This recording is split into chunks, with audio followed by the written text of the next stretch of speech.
This is going to be a recording that's going to focus on the meteorological aspects of forecasting using an alternative type of content slides. As we end the near, as we get close to the end of the term, we get compressed with time. So I have two slide sets that's been posted to the electronic platform environment, and you can see this presentation is using one slide set. However, we have another one that looks a little bit different. It looks similar to this, and those will be slides that will be used for final exam prep.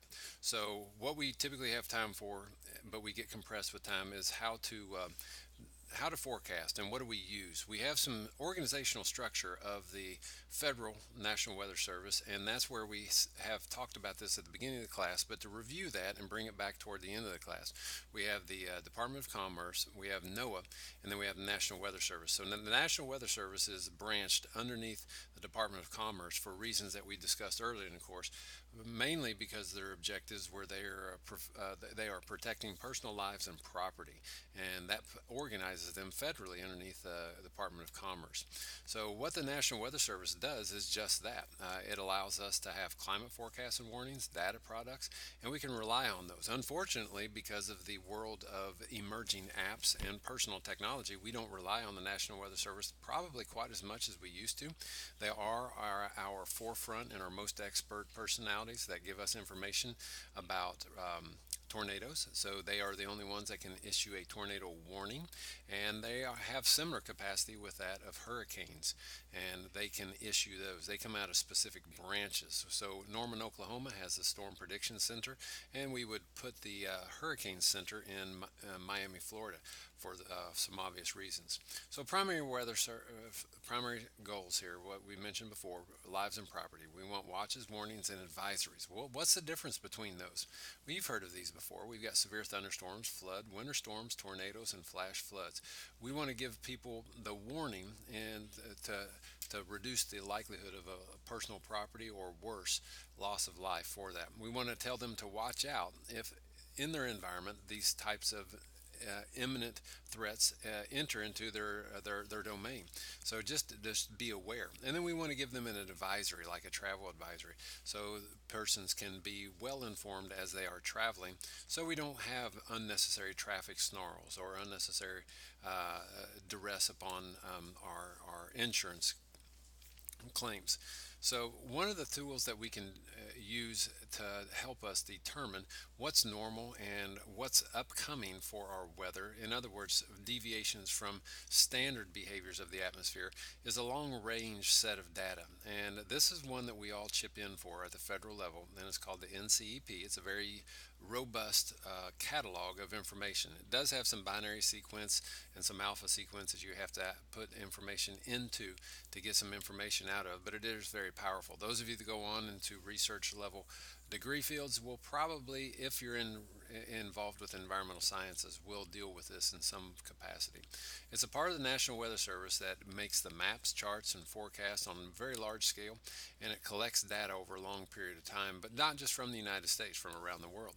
That can be used by private sector meteorologists, and this has allowed this to be quite innovative in the standpoint from the standpoint of job generation, because we have the increased demand of the need to know what the atmosphere is doing. We've placed stress on a personalization of meteorology instead of waiting for that traditional forecast that would be broadcast at the 11 o'clock news or the 7 o'clock news or the clip that came over the radio. Now we can have our own personalized forecast. It may come at a great expense because it's not federal, it's private. We may have to subscribe or we may have to pay for a service, but we can get that level. So private level sector meteorology is creating its own niche of job markets. However, it's relatively undefined because it falls under just an entire blanket of that. Who might that be? Could be Intellicast in 2004. A website in itself is worth 1.6 million. You know the TWC, the Weather Channel. It was born in 1982. Who thought that we could talk about 24 hours of weather all day? Think about all the subsidiaries and the branches that's spun off into. Well, that was purchased by NBC for 3.5 billion in cash, in monies. And these are hard monies, not trades of stock, but they were in money. So that was a very lucrative deal. Annual revenues continue to be over 550 million, and this is a bit of a dated response. It doesn't reflect 2018 values. Weather Underground, that has been changed. Website's worth 5.7 million. That was started by some graduate level students, believe it or not. And we have a Meteorologics, which you may not have heard of that one before. That's more golf courses. That is your direct line feed, and that's early generation personalization of forecast at a facility that is usually going to be a municipality. So they might want to know what's happening at their county, at their school, or a golf course, as was mentioned before. And then we have AccuWeather, which is not quite as robust as it used to be as far as a presence in the marketplace, but it is still very impressive. This is a app that we've used throughout the class ever so often, and the website again is worth 4.2 million. So you can see the value that society places on these types of things. Well, what about the National Weather Service, our federal bureaus? We have two centers that we mentioned before: the Storm Prediction Center in Oklahoma and the Hurricane Center in Miami. These are the official sources for the severe weather warnings. They can't come out of your news channel offices. So, what's the difference between advisories and watches? Well, advisories is just so you know, and we've alluded to this in the previous discussion, but basically it's just heads up, be careful, you may need some extra time. A watch is stay alert. You might get injured. Your car may get damaged if you don't notice a slick spot. Warning, you need to be careful because being in the environment may be dangerous to your property or worse, you. So you need to take cover now.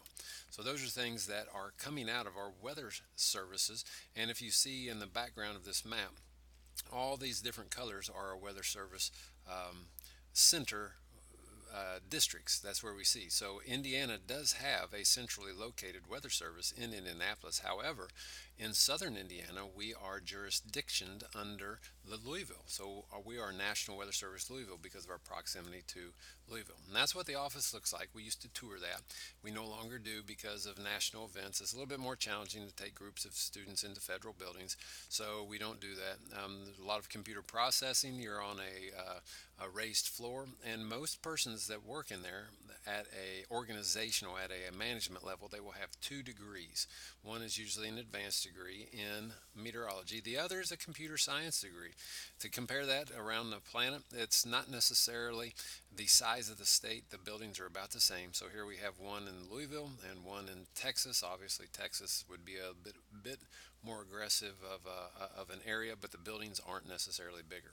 So what do? Well, they're going to analyze data and they're going to gather it. They're going to take that and make an analysis of that. And how we analyze data is done most of the time in remote sensing. We have an ASOS system, which we'll talk about in just a little bit, but we have this World Meteorological Organization that integrates weather data across the planet, and it helps unify that. The problem is we don't have standardization yet. We're getting there, we're doing better, but we don't yet have that. So surface observations are taken at certain intervals. Our surface observations are collected every 6 hours. Analogs, the analogous performance of that at the computer modeling level, is done on a different schedule. ASOS, as we mentioned that before, these are automated service observation systems. We've got about 900 locations. We're emerging from that, and we are doing a pretty good job. We need more. We need a lot of data for that. And to give you an idea of what these look like, if you look carefully at the photograph here on the left, you can tell quite quickly that these are perfect for your airports, and that's where we see most of them. Now that's great because they're in a nice clear area, but that's also bad because there's not many people that live right at the airport. So ideally we want our surface observation systems to be in our most populous locations, and we need a lot of them because of the microclimate, because of the micro changes that take place in the atmosphere. So we need more than 900. We need more than 9,000. And we have some major challenges on the planet, like in our mountains and our valleys and our hostile climates in some areas that just make it difficult with technologies. So it's quite difficult to put those into play. So these are our surface observation systems. One of the most important in modern times has been radar, especially the Doppler radar. Doppler radar, the WSR 88D has just gotten an upgrade recently within the past 2 years, and it's now able to have decibel ratings that are unbelievably, almost unprecedented. And so we can have a great definition in the atmosphere. Matter of fact, we can see insects emerging from the ground if we set our decibel ratings correctly. Part of the National Weather Service is always going to be a hydrological officer, and that's what this weird image is. It's next to a creek and river. For some obvious reasons, flooding can affect a lot of people, especially when you're next to a body of water that doesn't flood that often. So we do have to watch those, and most Weather Service offices will have at least one meteorological officer in there. We also have to collect information off of the planet, and we need to collect that by doing so efficiently. And machine flight is difficult and it's expensive to do that. So, do you remember the red snow, the raw snows that we had in Skew-Teeds, those weather balloons? Those are launched around the world, and they are launched across the nation more frequently during our spring season because of our severe weather, and that gives us these types of intervals. So hopefully you can answer this question. If you think back earlier in the course, around week 3 or 4, we were doing some Zulu time conversions, and hopefully that'll shake the cobwebs off of that. The improvements to radar have been made, and we can actually go out to about 40,000 feet above the surface, which is unbelievable, and that gives us great resolution at high altitudes compared to what we had in the past. Wind profiler data, you worked with that indirectly as well because you answered questions about which way the winds are moving, southerly winds, and those types of flows at the surface. Well, those systems are from profilers. There are two difficulties with collecting weather data. One, the instruments fail, tech fails. An anemometer will fail, a thermometer will fail, and it will feed bad data into the system. So we have to constantly filter through that. The other we've already alluded to. We've got too few observations in oceanic and mountainous regions. They're just remote, they're hard to get to, they're hard to maintain, and again, cost is often a driver there. So we've got great expanses of the planet that we don't have good data from. So, what the computer has to do is take the information that we do have and apply it to areas that we don't have information from. So, obviously, it gets it wrong sometimes. What it tries to do is make a synoptic weather map that you see here, synoptic meaning large, like national scale, and it produces these fronts. And that's how we get this prognostication of data from that. So, what do we do when we have forecasting? Well, to do so, we have two parts to it. We want to analyze what's going on right now, what is the atmosphere doing, and then we want to forecast what's going to happen. To do that, we have several different types of methods that we use. One is persistence. The atmosphere is doing the same thing now as it will in the future because it's done it in the past. Now, that's kind of a slippery slope because, especially in the Ohio Valley and southern Indiana, the atmosphere changes readily. We have a lot of change. Our continental tropical mixes with our maritime tropical, or our continental polar mixes with our maritime tropical, and we have all this change. So Ohio Valley is tough forecasting business. Experience, therefore, becomes very, very, very important. Did I say very important? That's why your local forecasters that are the most accurate are raised or from this area. They're basically homegrown forecasters, and that's because they know the region well. So they can apply their experience to the situation and break the mold of persistence. In other words, even though a textbook or a situation from an academic setting says that it should happen, that doesn't always apply in the Ohio Valley. Finally, we have the well-known computer modeling, also referred to as prognostication, and we all know that computers can mess up. So we do have these types of computer models. After about 24 hours out of prognostication, the computer models are pretty good, but we have about 4 different models that we can look at. We have some called NAM, some called the Rapid Refresh, we have some called the Canadian, we have some called the European, so on and so forth. And so we have all these models floating in society, and we have to use our experience and understanding of our locale to try to produce the best method. So not much is going to happen with persistence, as we talked about. Tomorrow will be like today. Works great in the summer. Everything's kind of the same. Not so good the rest of the year. So we might apply persistence in summer forecasting. Florida forecasters would love persistence. Experience. Forecast what's seen before to repeat. This is good for 1 or 2 day forecasts, especially in the wintertime in the Ohio Valley. It works great a lot of time. However, the problem is when something new happens, it's maybe not seen before. So we've got to be careful with the experience. Models, they are better than people over the past 3 days. So they actually do a better job at about 72 hours out. Most of the time they do pretty well, but the problem is when bad data gets into the system. And that brings us to numerical weather prediction. This is basically using computers to generate forecasts. We want digital information to be brought into the system to make analogies of what should happen. And that's what we're talking about. We're using logarithms, we're using rules, and we're trying to create gas laws, or excuse me, we're trying to use gas laws to create prognostication charts electronically.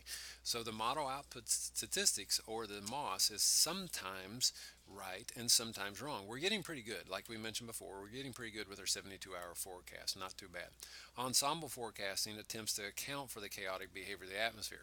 Inherently, the atmosphere is chaotic. However, we can taper that chaos by using ensemble forecasting. And basically what it does is compare, compare, compare. And so computers always seek for the most correct, and they throw the trash away, and then they bring in the good stuff, and that helps us allow for a greater effect. It was a Lorenz based concept, and it was originally called the butterfly effect. Cooperative observers, this is our citizen scientists, volunteer weather service. This could be you in the future. It could be you right now.